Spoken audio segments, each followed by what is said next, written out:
Look at it. 8 legs, 2 massive jaws, no eyes you can read, no expression, no warning, just movement, and then contact.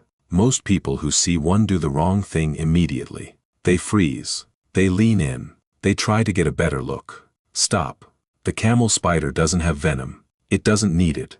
What it has instead is something evolution spent 400 million years perfecting. And by the end of this video, you'll understand exactly why scientists who study it say the same thing every single time. The reality is more disturbing than any myth ever could be. This is the camel spider, and it earned every second of your fear, just not for the reasons you think. Most animals that look dangerous are exaggerating. Bright colors, puffed up bodies, loud sounds. Nature is full of bluffing. The camel spider doesn't bluff. What you're seeing when you look at one is a body plan that hasn't changed in 400 million years. Before dinosaurs, before birds, before the first flower ever grew, the camel spider's basic design was already locked in. Evolution looked at it and decided, nothing needs to change. It's not actually a spider. It belongs to an order called Solifugi, which translates from Latin as those who flee from the sun. 10 eyes arranged across its head, but none of them process depth or detail the way yours do. They detect motion, fast motion. Anything that moves gets evaluated immediately as either threat or food. The first thing most people notice is the jaw, technically called chelicerae, 2 independent claw-like appendages at the front of the head, each one capable of moving on its own. Proportionally, they are the largest jaws relative to body size of any arthropod on Earth. Not the most venomous, not the most armored, the largest. A pair of biological scissors, sized for an animal this small, that should not be able to cut what they can cut. We'll come back to that. Here is where most people make their first mistake. A camel spider moves toward you. Your instinct says, it's attacking. It's chasing you. It wants you. Stop. The camel spider is not chasing you. It's chasing your shadow. In desert environments where temperatures regularly exceed 50 degrees Celsius, shade is survival. The camel spider tracks the nearest moving shadow, and in open terrain, the nearest moving shadow is you. It runs toward you because you are the largest source of relief from the heat in its immediate environment. Not predation.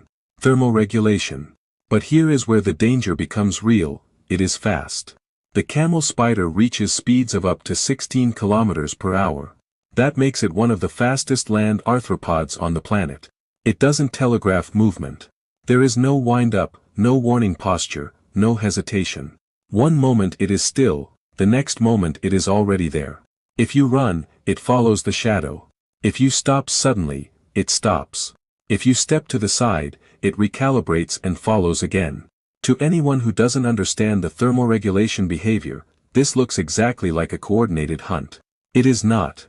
But the outcome, a camel spider reaching your foot or leg at speed, is identical whether it means to or not. Now we get to the part that concerns scientists most, and the part that almost no viral photo or internet myth ever mentions. The camel spider has no venom glands. This is true. If you've heard that, you heard correctly. What the camel spider has instead is a feeding mechanism that doesn't need venom because it doesn't need to subdue prey chemically. It subdues prey mechanically. Those chelicerae, the oversized jaw structures, operate like a serrated cutting tool.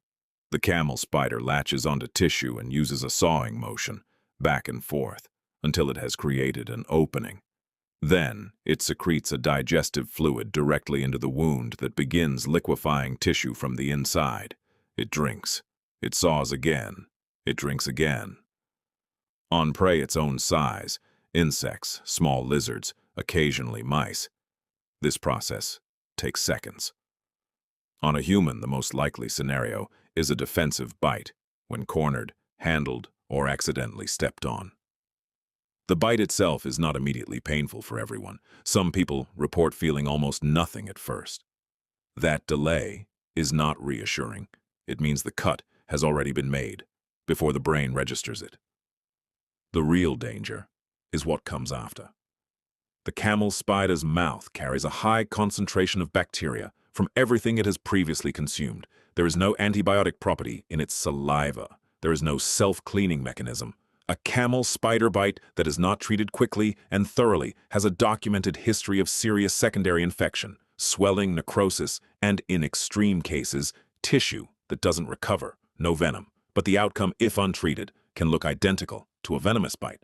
The camel spider is found across North Africa, the Middle East, Central Asia, Mexico, and the southwestern United States. It does not live only in remote desert. It lives wherever the ground is dry, warm, and dark enough to hide. That includes shoes left on the ground outside. The camel spider seeks enclosed, dark, warm spaces as shelter during daylight hours. A shoe sitting on a desert floor overnight is an ideal location. The first case study most field medics learn in arid postings is the boot bite, a soldier or worker who puts on a shoe without checking it. Tents and ground-level sleeping areas, same principle. Ground-level warmth, enclosed space, dark interior. Rock piles, wood stacks, and debris near buildings. Anywhere that ground-level darkness exists adjacent to open hunting terrain is potential camel spider territory.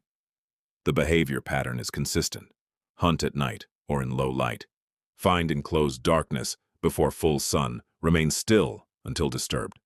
The disturbance is almost always accidental, which means the bite is almost always a surprise. If you live in or are traveling to camel spider territory, 3 rules apply. Rule 1. Check before you put anything on. Shoes, boots, gloves, jackets left on the ground overnight, shake them out and look inside before wearing them. This single habit prevents the majority of bites recorded in field environments. Rule 2. If you see one, do not corner it. The camel spider's defensive response is triggered by the perception that escape is blocked. A camel spider with a clear path away from you will almost always take it. A camel spider that feels trapped will bite. Give it space and a direction to move. Rule 3.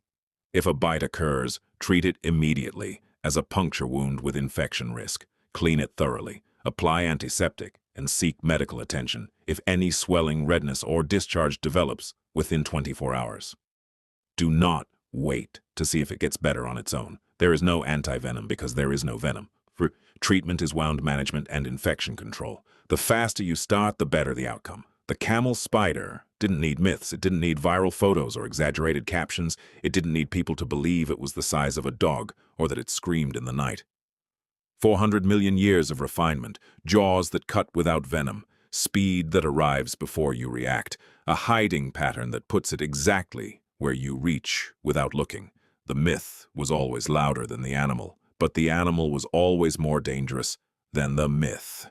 Every creature carries a code. Today, you learned the camel spiders. Which one should we decode next? Drop it in the comments. Subscribe to Animal Codes. The animals are already talking. Are you listening?